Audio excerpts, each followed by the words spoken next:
we got up early this morning. We're divided into groups to do any project on land. So we were going to make 2 landings today. And the first one, our group had to be up and ready to go at 5 o'clock. We went to Nico, which was on the continent of Antarctica. So we did exactly today what we had come to do, to set our foot on the continent. The other stops have been islands near the continent. The land that we were on was very much like all the others, very rocky, very hard to navigate.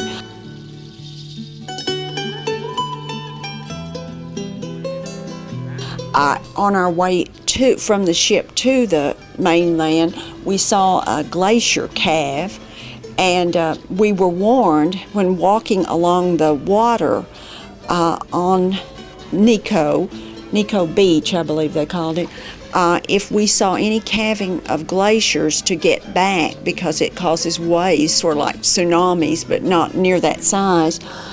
We saw a glacier, a calf on the way over, as I said, and then we saw another one while we were near the shore, but it didn't really create, it wasn't that big, it didn't create that much of a wave, but you can see the action of the water when the glaciers calve. Here, Janis and I stand among the brash ice on the beach of Nico Harbor. If you look at the glacier at Nico Harbor for more than just a few minutes, you are likely to see it calve.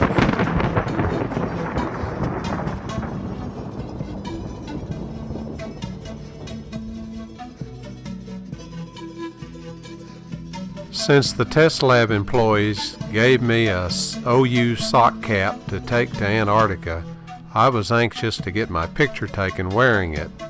Nico seemed like the opportune place for the photo, standing on the continent of Antarctica. Janis took the picture.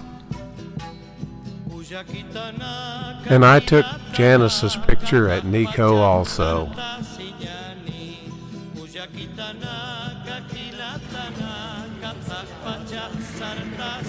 And here the Zodiac returned some passengers to the ship.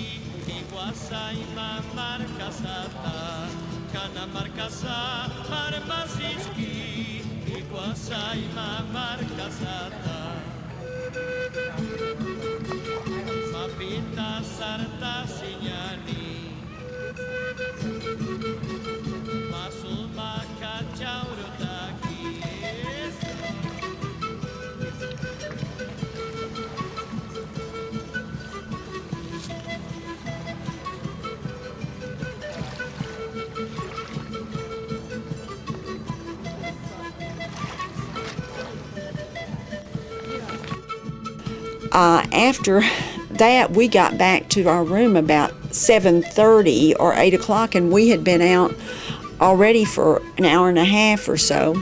It was a beautiful, calm day, and really very pleasant. We were afraid that we would just freeze at 5 a.m., but we weren't cold. Well, we had on all of our gear, but we did not get excessively cold.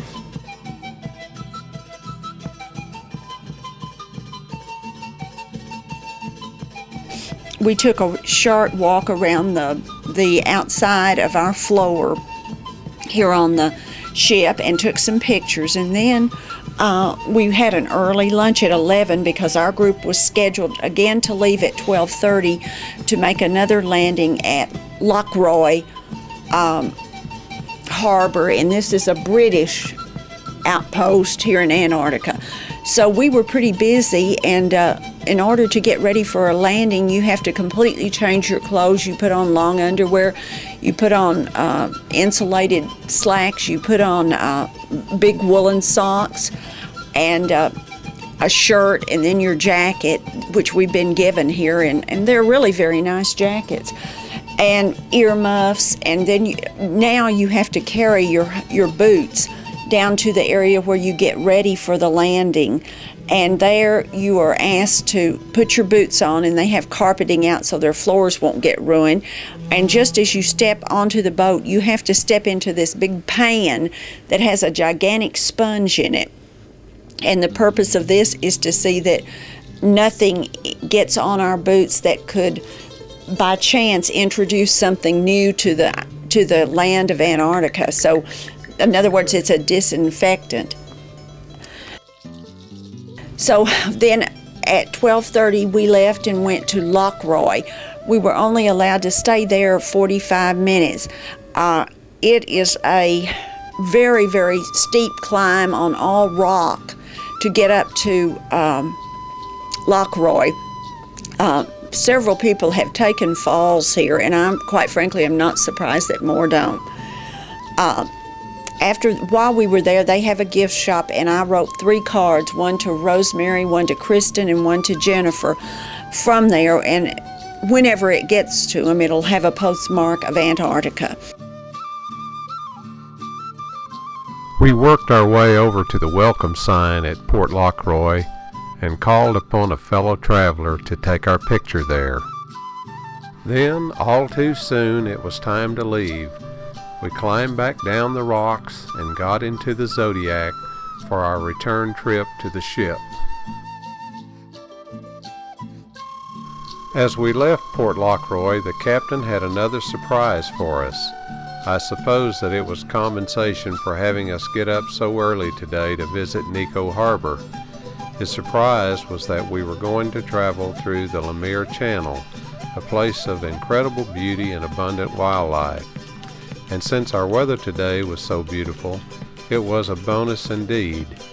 We had been told that an itinerary in Antarctica was just a document to be deviated from because the weather controls everything.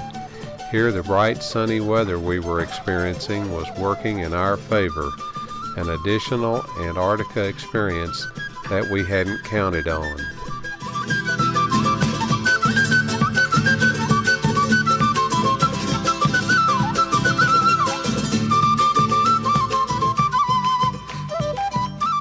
You can see the many icebergs here as Janis stands on deck as we enter the Lemire Channel. A Zodiac following is making a video of our passage through the channel. The Lemire Channel is a spectacular sight with enormous sheer cliffs falling straight into the sea. It's a narrow channel flanked by the Antarctic Peninsula on one side and Booth Island on the other. So photogenic is the channel that it's nicknamed Kodak Gap, and it's only once you're well within it that a way through is visible.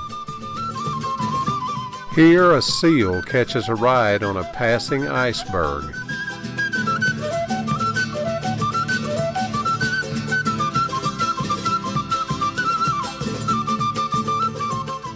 Our passage through the Lemire Channel was the only time during the cruise that the captain allowed the passengers up on the bow of the ship.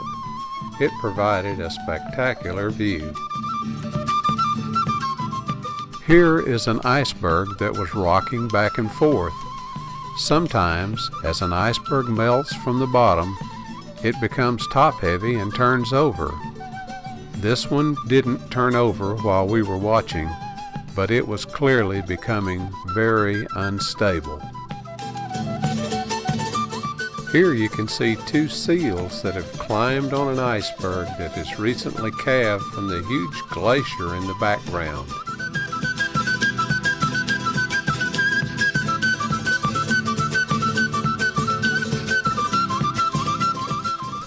One reason that a trip through the Lemire Channel is not routine is that the channel frequently becomes clogged with ice, and this can happen at any time during the year, even in summer like it is now. You can see here that the channel had a large number of icebergs in it during our passage, but fortunately for us, they did not become solid.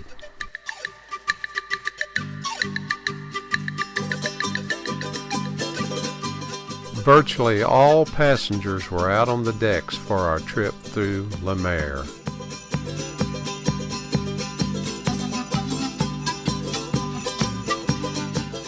We are almost at the end of the channel. It's time to turn around and begin our trek north.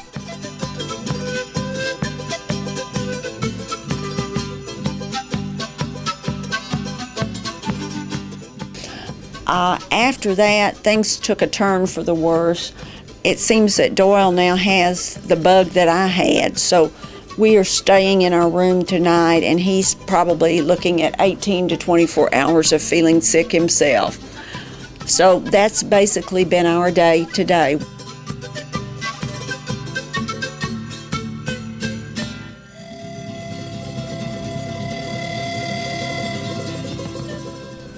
I woke up not feeling well at all, so we didn't make the morning stops with the rest of the people. They went to Telephone Bay first, which was just a geological stop.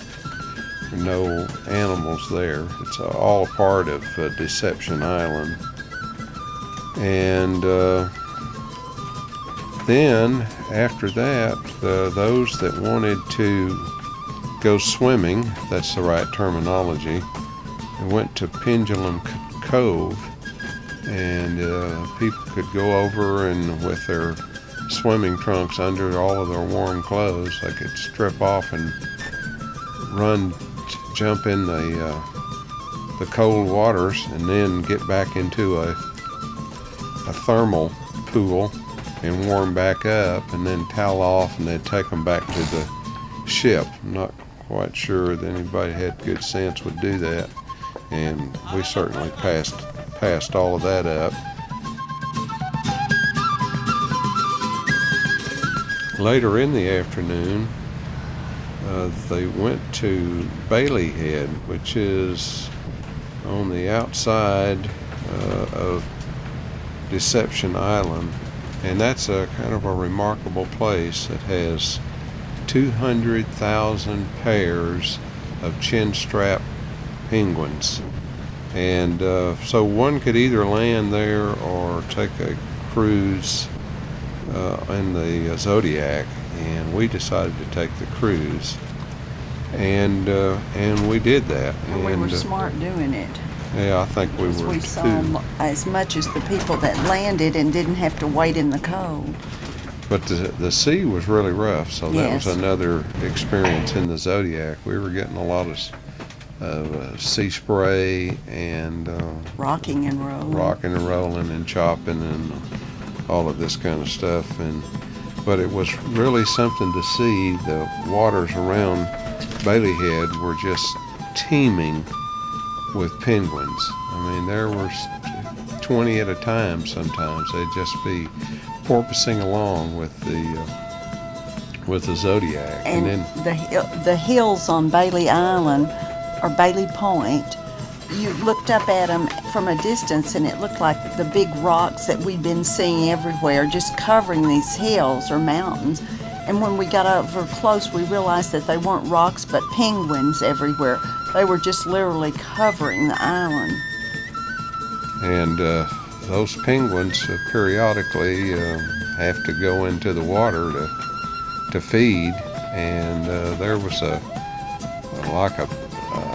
super highway of penguins coming and going from the sea, and it was very interesting to see. And when we got back at that, our group, we're the yellow group, and our group was the last to go, so when we got back, why, it was almost time to, well, let's see, we went down for a briefing on the day and a recap of the day, and then we went to dinner. I didn't have much of an appetite, so I didn't eat or drink very much. And then we came back to the room after dinner, tried to sleep.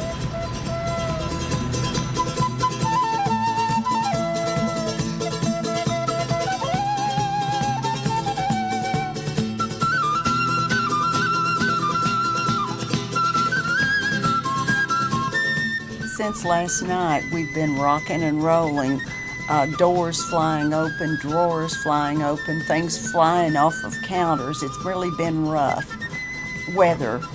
And as we watch, we see waves coming over the front of the ship. at amazing regularity.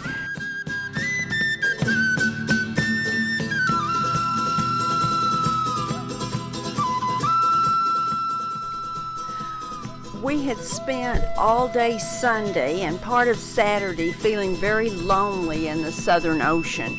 It was very rough and we didn't see any other ships. It was a very isolated, almost eerie feeling. But on Monday morning, things started to change. We began by having breakfast in our room, and Doyle was feeling better, so we were at the point where both of us felt like we were ready to undertake the last day as well as get ready to head home. We were anxious for both. We had breakfast in our room, as I said, as we had done each day, and then we went out to look around, and we were in an area where there was a lot more activity than we had seen in the previous days. There were some ships on the ocean, and there was a helicopter flying overhead. It turned out we were near the Cape Horn, and we were going to go around it. This was something that I suppose most cruises into Antarctica did, but the weather wasn't always as beautiful as it was for us. We saw a very brightly colored Chilean ship out in the water, and this helicopter appeared to be resupplying the ship. There was just a lot more activity than we had seen in days on the ocean. So the captain came on the loudspeaker and told us that we would indeed be going around Cape Horn, and this was not a short procedure. It took quite a while.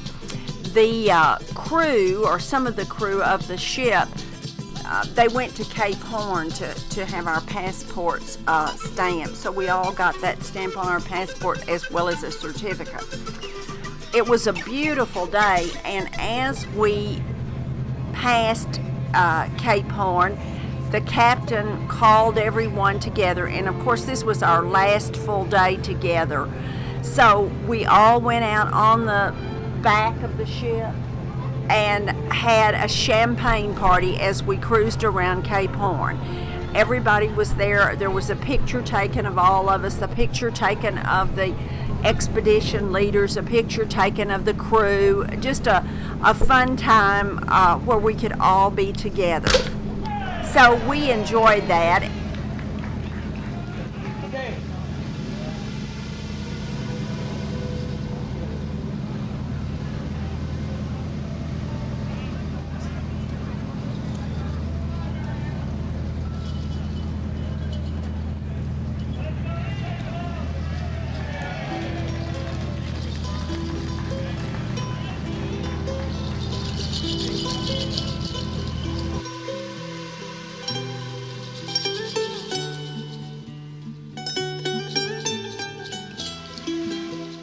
After that, we went to eat in the dining room, and the captain was there eating with everyone. And again, this was just sort of symbolic of our last night together and the end of the cruise.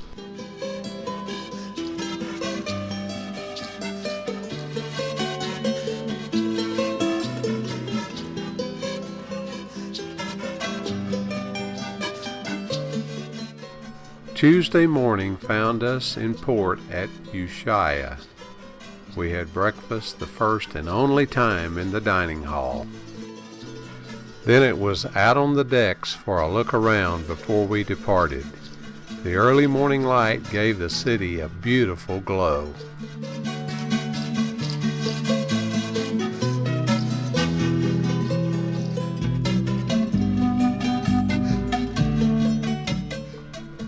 Looking over the bow of the ship, we could see several smaller boats at the pier, the city of Ushuaia in the background, and the Andes Mountains stretching out to the north.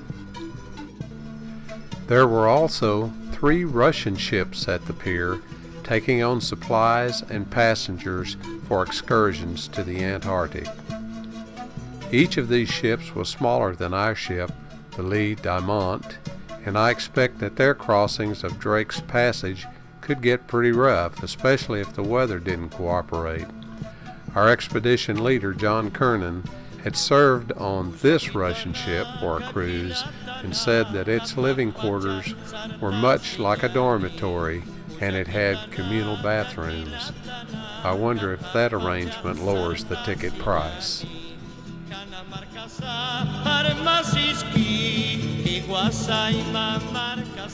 It was soon time to leave our ship, board the buses, and travel to the airport to begin our trip home. We arrived in Buenos Aires at mid-afternoon, returning to the Plaza Hotel for a few hours, and then it was back to the airport. As we boarded the buses for the trip to the airport, there was a torrential downpour, and Janis and I got soaked. This was particularly hard on Janis, who had to suffer with both wet hair and wet clothes for the flight back to Dallas. We arrived in Dallas at 6 a.m. on Wednesday, January the 25th. We were tired but anxious to get home and get back in a routine. It had been a great trip, but with more excitement than we were looking for.